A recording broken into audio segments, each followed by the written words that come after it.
भारतीय रुपया आज 29 अगस्त को पहली बार 88 रुपए प्रति डॉलर के ऑल टाइम लो पर पहुंच गया है।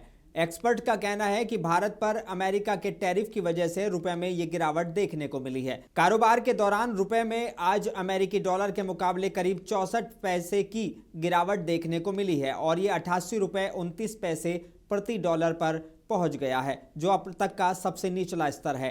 हालांकि दोपहर 2:10 पर रिजर्व बैंक ऑफ इंडिया ने डॉलर बेचकर रुपए को थोड़ा सहारा दिया और ये करीब 88 रुपए 12 पैसे पर ट्रेंड करने लगा।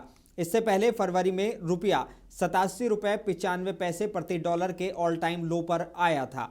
2025 में अब तक रुपया 3% कमजोर हो चुका है और ये एशिया की सबसे खराब प्रदर्शन करने वाली करेंसी बन गई है।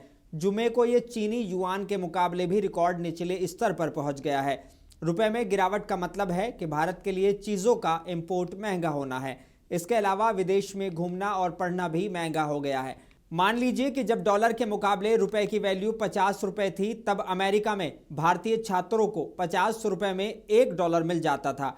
अब $1 के लिए छात्रों को 88 रुपए खर्च करने पड़ेंगे। इससे फीस से लेकर रहना और खाना और अन्य चीज़ें महंगी हो जाएंगी।